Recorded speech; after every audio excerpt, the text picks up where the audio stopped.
Il existe un animal qui voit avec sa peau, pas avec ses yeux, avec sa peau. Ses yeux, en réalité, sont daltoniens. Ils ne distinguent pas le rouge du vert, ni le bleu du jaune. Ils perçoivent le monde en niveau de gris, comme une photographie sans couleur, comme un écran mal étalonné. Et pourtant, cet animal produit à sa surface des milliers de couleurs différentes, des dégradés, des textures, des motifs qui reproduisent avec une précision absolue le fond de l'océan, le rocher d'à côté, le sable qu'il a sous lui. Il le fait en quelques millisecondes. Il le fait en se déplaçant. Il le fait pendant son sommeil. Personne ne sait comment. Il existe des théories. Aucune n'est confirmée. Cela fait des décennies qu'on étudie ce phénomène, avec de meilleurs microscopes, de meilleurs modèles, de meilleurs outils d'imagerie. Et la réponse honnête reste la même. On ne comprend pas. Pas complètement. Pas avec la précision qu'on voudrait. Et ce n'est là qu'un des problèmes.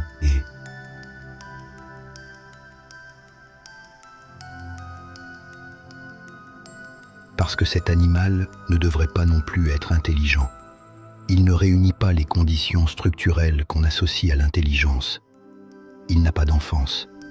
Il n'a pas de mère. La femelle meurt quelques jours après l'éclosion des œufs. Il n'a pas de groupe social, pas de culture, personne pour lui apprendre quoi que ce soit. Il naît seul dans l'océan ouvert et dès ce premier instant existe entièrement par ses propres moyens, sans guide, sans repère, sans histoire partagée avec qui que ce soit. Il vit entre 1 et 3 ans, puis il meurt. Et pendant ce temps, il ouvre des bocaux en verre depuis l'intérieur, reconnaît des visages humains parmi plusieurs personnes distinctes, planifie des itinéraires d'évasion, utilise des outils, apprend en observant sans avoir jamais pratiqué lui-même. Dans au moins un cas documenté, il s'est échappé de son bassin la nuit, a traversé le laboratoire, s'est nourri dans d'autres bassins et est revenu avant l'aube. Les chercheurs l'ont découvert grâce aux traces d'humidité laissées sur le sol. L'animal savait qu'il devait revenir. Il accomplit tout ce qui, chez d'autres animaux, exige des années, une structure sociale et un héritage culturel accumulés sur des générations. Il le fait sans rien de tout cela, sans temps, sans compagnie, sans précédent connu qui explique pourquoi ça fonctionne. Il le fait seul, en 2 ans, avec un cerveau qui n'occupe même pas un seul endroit. Ce qui suit est une tentative honnête de décrire quelque chose que la science ne sait pas encore comment classer.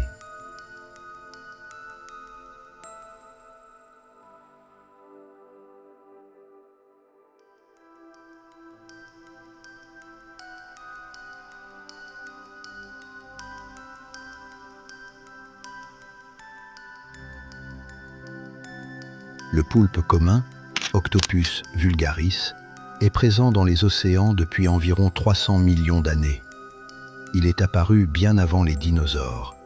Il a survécu à toutes les extinctions massives. Celle qui a éliminé les dinosaures, celle du Permien qui a emporté 96% des espèces marines, toutes. Et pendant tout ce temps, l'évolution ne l'a conduit vers aucun modèle connu de complexité cognitive. Il n'a pas développé de structure sociale, pas de longévité, pas de cerveau centralisé. Ce qu'il a fait, c'est autre chose. Il existe environ 300 espèces de poulpes décrites, réparties dans presque tous les océans du monde, des eaux tropicales peu profondes jusqu'au fond de plusieurs milliers de mètres. Certains ont la taille d'un ongle.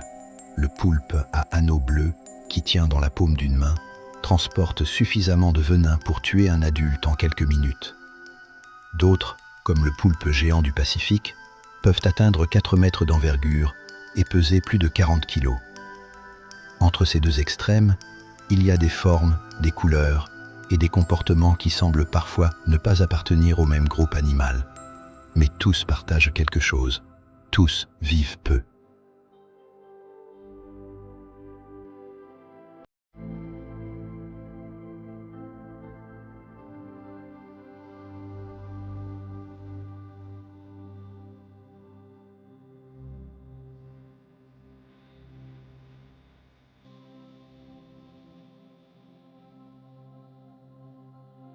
La plupart des espèces atteignent 2 ou 3 ans. Quelques-unes, dans des eaux très froides où le métabolisme ralentit, peuvent aller jusqu'à 5. Pas davantage. Pour un animal de cette complexité cognitive, c'est une anomalie sans équivalent connue dans la nature. Dans la nature, l'intelligence tend à s'associer à la longévité, au temps pour apprendre, à l'héritage culturel. Les corbeaux vivent des décennies et transmettent le savoir entre générations. On a documenté que des populations de corbeaux dans différentes régions utilisent des outils de façon différente et que ces différences se maintiennent parce que les jeunes apprennent des adultes. Les dauphins ont des structures sociales complexes qui soutiennent l'apprentissage collectif pendant des années. Les chimpanzés apprennent de leur mère pendant une enfance qui peut durer une décennie. Les éléphants transmettent la connaissance des routes migratoires et des sources d'eau à travers des générations entières. Une troupe qui perd sa matriarche perd aussi une part de sa mémoire collective. L'intelligence, dans presque tous les cas connus, est un investissement à long terme. Elle demande du temps pour se développer, du temps pour se transférer, du temps pour s'accumuler en quelque chose qui dépasse l'individu. Ce n'est pas seulement une capacité du cerveau, c'est une structure qui se soutient entre plusieurs individus dans la durée et qui grandit précisément parce qu'il y a continuité. Le poulpe vit 2 ans et meurt seul. Et pourtant, il est là, à ouvrir des bocaux en verre depuis l'intérieur.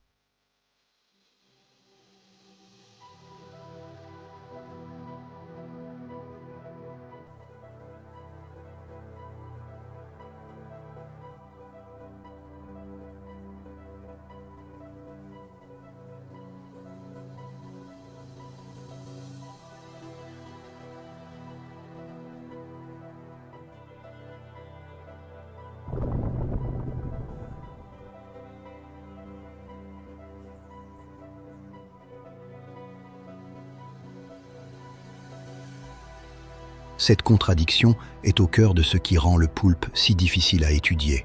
Ce n'est pas qu'il soit fuyant, ni qu'il vive dans des zones inaccessibles, bien que certains le soient. C'est que sa biologie complique presque toutes les catégories qu'on utilise pour parler d'intelligence, de conscience ou de comportement complexe. C'est un animal qui résout des problèmes sans avoir, selon nos modèles, les conditions pour le faire. Chaque fois que la science tente de lui imposer un cadre, le poulpe le déborde par un côté inattendu. Ce n'est pas une façon de parler, c'est une description assez littérale de ce qui s'est passé dans la recherche au cours des dernières décennies. Une équipe démontre qu'il apprend par conditionnement classique, une autre démontre qu'il apprend par observation, une autre découvre qu'il édite son propre matériel génétique en temps réel, une autre trouve des photorécepteurs dans la peau. Chaque résultat répond à une question et en ouvre 3 nouvelles. Et l'animal est toujours là, dans son bassin ou dans sa fissure du fond marin, complètement indifférent à la perplexité qu'il génère. Le poulpe n'est pas un mystère parce qu'il est étrange. Il est un mystère parce qu'il fonctionne. Parce qu'il survit avec succès depuis 300 millions d'années en utilisant une architecture biologique qui ne ressemble à rien de ce qu'on a étudié auparavant avec ce niveau de détail. Et plus on l'étudie, plus il devient clair que ce qu'on sait est bien moins que ce qu'on croyait.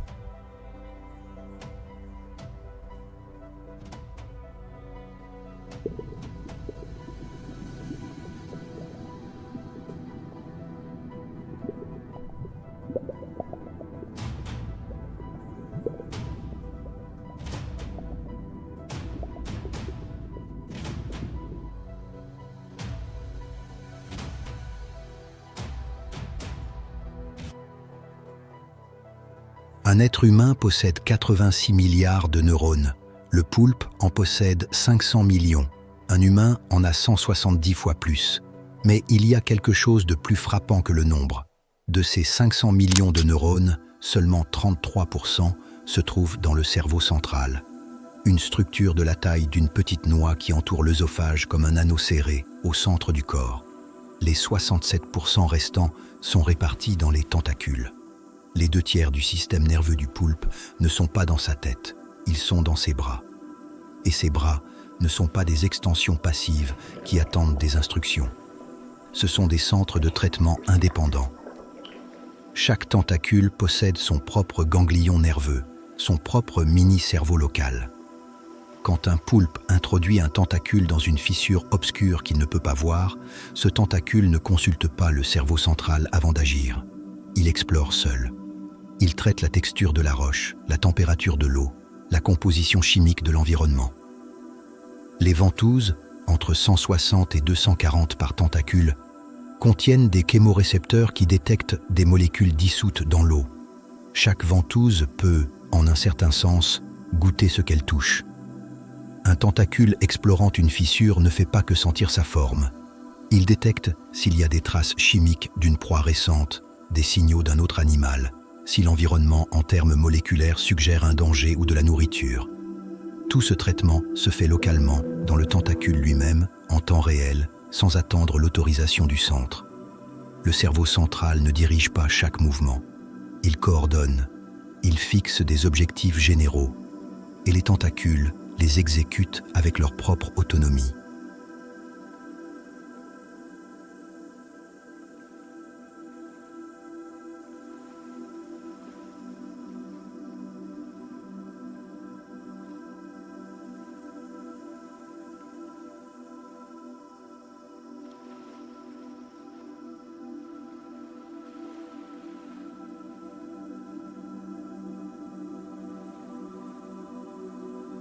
Le poulpe n'est pas un animal avec un cerveau et 8 appendices.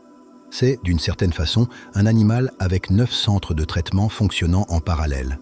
Dans des expériences où la connexion nerveuse entre le cerveau et un tentacule a été chirurgicalement sectionnée, en le maintenant vivant et irrigué, ce tentacule a continué à répondre aux stimuli, a continué à bouger, a continué à ajuster sa posture, a continué à essayer de saisir des objets. Non parce qu'il recevait des instructions, parce que son ganglion local continuait à traiter et à générer des réponses de son propre chef. Un tentacule de poulpe, séparé de son cerveau, continue à se comporter comme un tentacule de poulpe. Les chercheurs ont décrit le résultat comme déconcertant dans un sens très précis. Non parce qu'il était menaçant, mais parce que le comportement était trop organisé pour n'être qu'un simple réflexe, trop adaptatif, trop semblable à quelque chose qui aurait sa propre initiative. Où est le poulpe? Pas physiquement, dans le sens de l'expérience. Si les 2/3 de son système nerveux traitent le monde de façon autonome, si les tentacules prennent des décisions sans consulter le centre, où se produit ce qui se produit quand un poulpe existe, on ne le sait pas. La dernière fois que les ancêtres du poulpe et les ancêtres des vertébrés ont partagé un ancêtre commun, c'était il y a plus de 600 millions d'années. Tout ce que le poulpe possède, il l'a construit seul, sans copier aucun modèle, sans partager aucun ancêtre intelligent. Il est arrivé à quelque chose qui ressemble à l'intelligence par un chemin entièrement différent. Ce qui signifie que l'intelligence n'est pas un accident survenu une seule fois. C'est quelque chose que l'évolution peut trouver de façon qu'on ne finit pas encore de comprendre.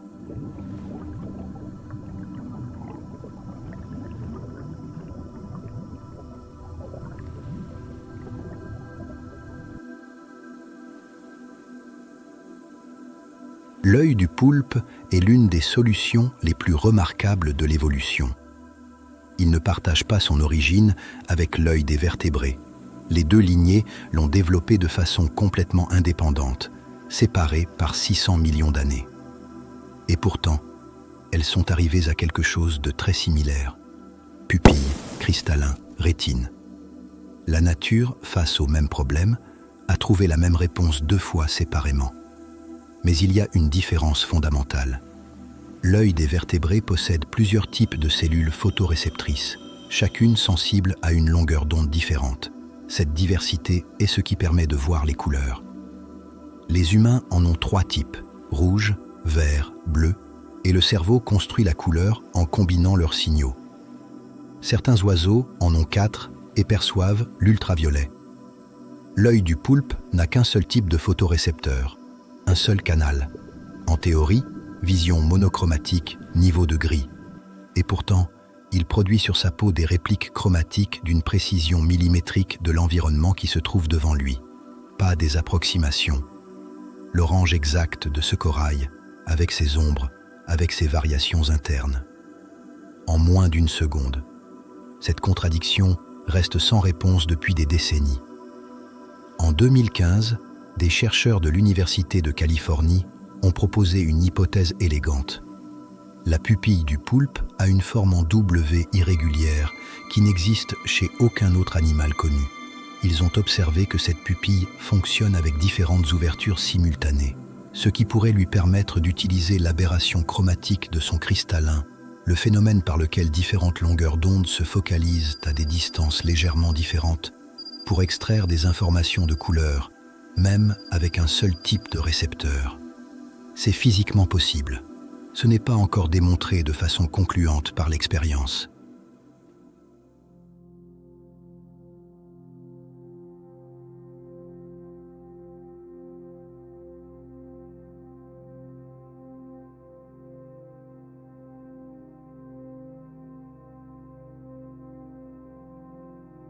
Et même si c'était le cas, resterait la question la plus difficile. La peau du poulpe contient des opsines, les mêmes protéines photosensibles que dans la rétine, distribuées sur toute sa surface. La peau entière peut détecter la lumière, sans yeux, sans signal au cerveau. De façon locale et directe, chaque région de peau reçoit une information lumineuse de l'environnement qui se trouve immédiatement en face d'elle. Une possibilité est que chaque région ajuste sa couleur de façon autonome, en répondant à la lumière locale, sans attendre d'instructions du cerveau central. Cela expliquerait la vitesse et la précision du camouflage. Mais c'est une hypothèse, pas une certitude. Ce qui est bien décrit, en revanche, c'est la mécanique. La peau possède 3 couches de structures optiques actives. Les chromatophores sont des cellules musculaires avec des sacs de pigments qui se contractent ou se dilatent par contrôle nerveux direct. Un poulpe adulte en possède entre 2 et 10 millions, chacun activable de façon indépendante. En dessous se trouvent les iridophores, des structures cristallines nanométriques qui produisent des couleurs métalliques par interférence optique. Et encore en dessous, les leucophores, qui réfléchissent la lumière diffuse en produisant le fond blanc sur lequel tout le reste se superpose. Par-dessus tout cela, des papilles musculaires qui modifient physiquement la texture de la peau en 3 dimensions.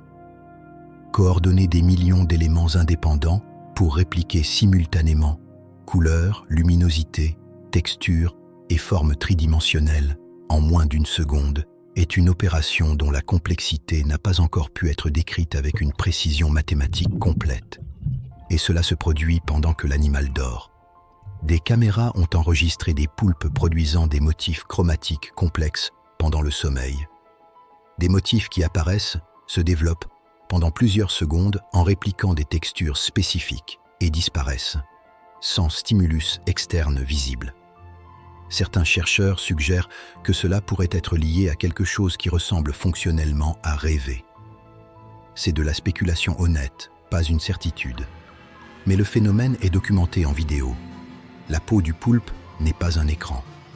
C'est un système de traitement distribué qui fonctionne avec ou sans le cerveau, en temps réel, avec une résolution qu'aucun système artificiel n'a réussi à reproduire. Et cela chez un animal qui, par ses yeux, ne devrait pas voir les couleurs qu'il produit. Dans un laboratoire de Naples, à la fin des années 90, une chercheuse a remarqué quelque chose qui ne correspondait à rien. L'un de ces poulpes ouvrait systématiquement les bocaux de nourriture avant l'heure du repas. Ce n'était pas de la faim immédiate. Il venait de manger. Le bocal était fermé, sans aucun signal visible qu'il allait bientôt s'ouvrir. Et le poulpe l'ouvrait quand même, non comme s'il le découvrait, comme s'il s'en souvenait, avec l'efficacité de quelque chose qui sait exactement ce qu'il fait et pourquoi. Ce qui troublait n'était pas qu'il ouvre le bocal. C'était l'anticipation. L'animal avait établi une attente sur ce qui allait se passer et s'y préparait à l'avance. Ce n'était pas le seul comportement de ce type à être documenté. Des poulpes dans des aquariums de différents pays avaient été observés en train d'éteindre des spots lumineux en les aspergeant répétitivement d'eau jusqu'à provoquer des courts-circuits, reconnaissant des soignants individuels parmi plusieurs humains et réagissant différemment selon la personne. S'échappant de leur bassin la nuit, traversant des laboratoires, se nourrissant dans d'autres bassins et revenant avant l'aube. Dans un cas documenté en Nouvelle-Zélande, les chercheurs ont reconstitué le parcours complet en suivant la trace d'humidité sur le sol. Le poulpe avait traversé une surface sèche, un environnement complètement étranger à sa biologie, avait mangé et était revenu dans le même bassin dont il était parti. Il savait où il devait revenir. Revenir au bon endroit implique de maintenir une représentation de l'origine active pendant tout le trajet. Implique, dans une certaine mesure, le futur. Et c'est ce que fait un animal qui ne devrait pas avoir les conditions pour rien de tout cela.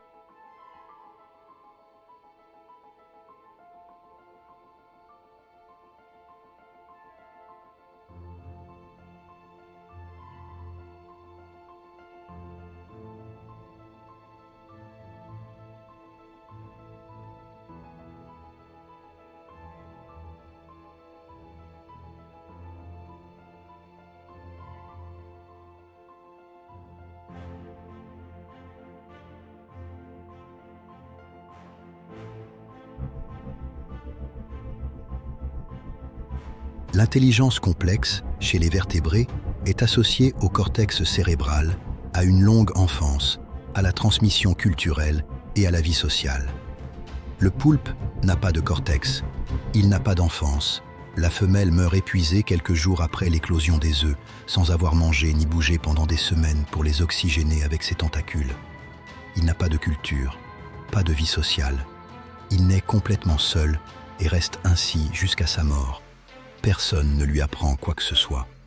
Et pourtant, dans des expériences de conditionnement classiques, il apprend des associations en une ou deux expositions. Dans des expériences de conditionnement opérant, il atteint des niveaux d'efficacité comparables à ceux de vertébrés avec des cerveaux bien plus complexes. Il retient ce qu'il apprend pendant des jours. Il le généralise à des situations nouvelles. Mais le résultat le plus difficile à expliquer est l'apprentissage par observation. Dans ces expériences, un poulpe observe un autre exécuter une tâche, choisir entre deux objets de couleurs différentes pour obtenir de la nourriture. L'observateur ne participe pas, il regarde seulement. Et ensuite, il choisit le même objet que celui qu'il a vu choisir par l'autre. Dans certaines expériences, il annule sa propre préférence antérieure en faveur de ce qu'il a vu faire par le modèle. Ce n'est pas une imitation aveugle, c'est une évaluation. Observer un comportement étranger, en extraire une information utile, l'appliquer à ses propres décisions. Ce type d'apprentissage, chez les vertébrés, se produit à l'intérieur de relations sociales qui lui donnent un sens. J'imite ma mère. J'imite l'individu de haut rang. Le poulpe n'a aucune relation avec le modèle qu'il observe. Il le regarde une fois à travers une paroi de verre et apprend de lui. Chaque poulpe repart de zéro et arrive au même endroit. Ce qui implique que l'intelligence peut exister sans aucune des conditions qu'on croyait nécessaires pour elle. Sans longévité, sans culture, sans personne.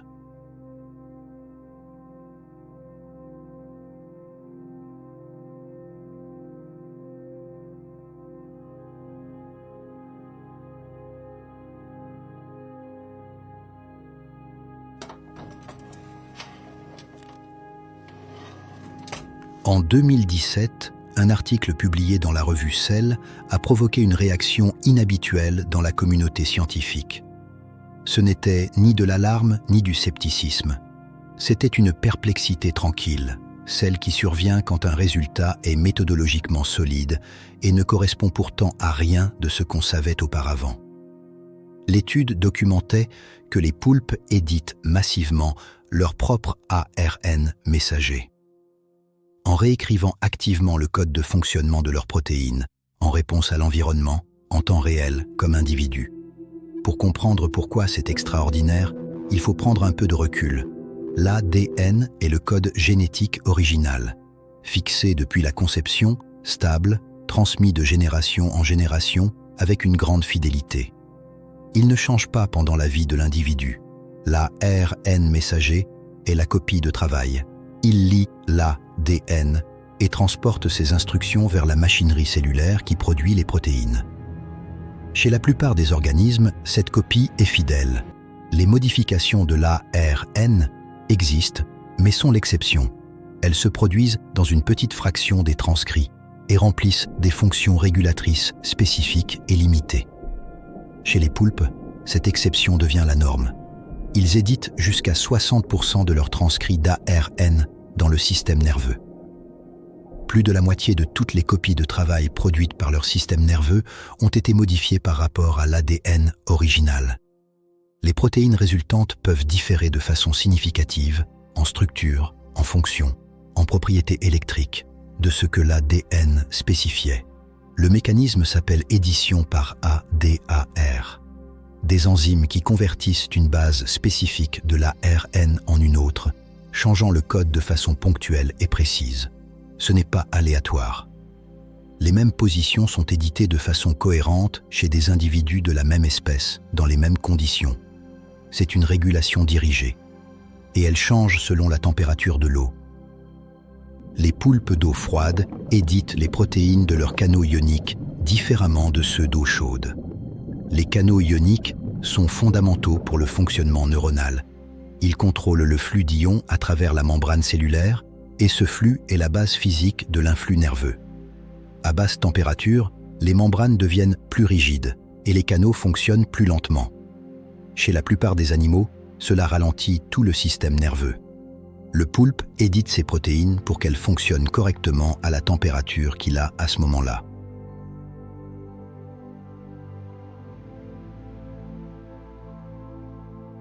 Un poulpe arctique et un poulpe tropical ont des neurones avec des propriétés électriques fonctionnellement similaires, même s'ils opèrent à des températures qui diffèrent de 20 degrés. L'animal réécrit les instructions de fonctionnement de son propre système nerveux pour maintenir ses performances dans des conditions radicalement différentes. Cela ne se produit pas à l'échelle évolutive, cela se produit chez l'individu, pendant sa propre vie. Les chercheurs ont également observé que le génome du poulpe, l'ADN original, est remarquablement conservé par rapport aux autres mollusques. Peu de variabilité entre individus. Et ils ont proposé que les deux phénomènes sont liés de façon inverse. Si l'organisme peut éditer son ARN de façon aussi extensive, la pression sélective sur la diversité de l'ADN diminue. Pas besoin de nombreuses variantes génétiques différentes dans la population si chaque individu peut ajuster sa propre expression en temps réel. Au lieu d'évoluer le code source, le poulpe évolue la capacité de l'éditer lui-même. Les questions qui restent ouvertes sont considérables. On ne sait pas à quelle vitesse l'édition répond à des changements environnementaux aigus. On ne sait pas si elle a des effets cognitifs directs. On ne sait pas jusqu'où s'étend réellement sa portée. Ce qu'on sait change quelque chose de fondamental dans la façon de penser l'adaptation. Pendant longtemps, on a supposé que les individus naissent avec ce qu'ils ont et que les espèces changent au fil des générations. Le poulpe franchit cette frontière. Il ne l'élimine pas, mais il montre qu'elle a des exceptions qu'on n'anticipait pas.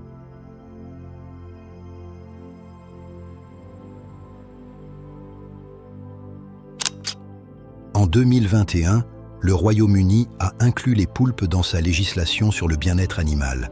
Ce n'était pas une précaution administrative, c'était la conséquence directe d'une revue scientifique commandée par le gouvernement, le rapport Birch, qui a analysé les données disponibles et conclut qu'elles étaient suffisamment solides pour justifier une protection légale explicite. C'est une étape inhabituelle dans l'histoire de la législation sur le bien-être animal. Et elle dit quelque chose sur la direction que prend la recherche. Pendant longtemps, la question de savoir si les invertébrés pouvaient souffrir trouvait une réponse rapide. Ils n'ont pas le système nerveux adéquat. Sans cortex cérébral, sans les structures que chez les vertébrés on associe à l'expérience consciente de la douleur, la question semblait résolue avant d'être posée. Les invertébrés pouvaient détecter des stimuli nuisibles, personne ne le niait. Mais cette détection était classifiée comme nociception pure, un réflexe sans expérience interne, sans personne qui souffre. C'était une réponse commode, parce qu'elle supposait, sans le remettre en question, que l'expérience consciente ne peut se produire que dans des systèmes nerveux semblables aux nôtres.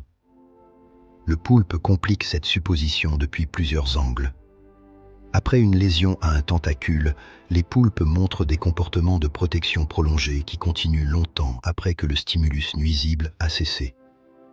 Ils rétractent le tentacule affecté, évitent de l'utiliser, modifient leur posture générale pour le protéger. Pendant des heures ou des jours, pas seulement pendant les secondes qui suivent la blessure. C'est qualitativement différent d'un réflexe. Un réflexe cesse quand le stimulus cesse. La protection soutenue en l'absence de stimulus actif suggère une représentation maintenue de la lésion. Ils montrent également une sensibilisation généralisée. Après une lésion localisée, ils répondent avec une plus grande intensité à des stimuli dans des zones non lésées. Chez les vertébrés, c'est l'un des marqueurs physiologiques de la douleur chronique. Et quand on leur administre des analgésiques qui, chez les vertébrés, réduisent l'expérience subjective de la douleur, les comportements de protection et de sensibilisation diminuent.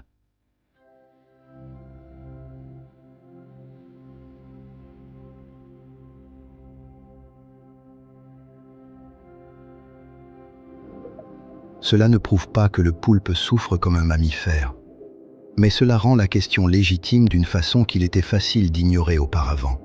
Le problème le plus profond est épistémologique et n'a pas de solution technique simple. Nous n'avons pas d'accès direct à l'expérience subjective d'aucun animal autre que nous-mêmes. Ce que nous avons, ce sont des comportements, des structures anatomiques et des réponses physiologiques. À partir de ces données, nous construisons des inférences. Avec les vertébrés, ce saut est raisonnablement court, parce que l'architecture ressemble à la nôtre. Avec le poulpe, l'architecture est tellement différente que nous ne savons pas si les mêmes inférences tiennent.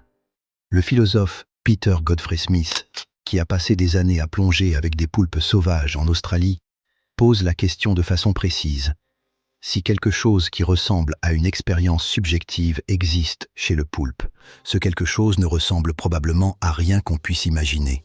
Non parce que ce serait plus primitif, mais parce que ce serait radicalement différent. Une expérience distribuée dans 8 tentacules avec leur propre traitement, dans des millions de récepteurs cutanés, dans un système qui intègre le monde de façon parallèle et décentralisée. Qu'est-ce qu'un tentacule ressent quand il explore seul une fissure obscure? Y a-t-il quelque chose qui s'expérimente localement, de façon indépendante du reste de l'animal? On ne le sait pas. Et il y a quelque chose d'important à reconnaître cela avec honnêteté. Nous avons défini l'intelligence, la conscience et l'expérience en utilisant un seul exemple comme référence, le nôtre. Le poulpe passe depuis 300 millions d'années à être quelque chose de complètement différent qui fonctionne aussi, qui résout aussi, qui persiste aussi. Si cela implique qu'il expérimente aussi, nous n'avons pas encore les outils pour le savoir. Mais nous n'avons pas non plus de raison solide de l'écarter.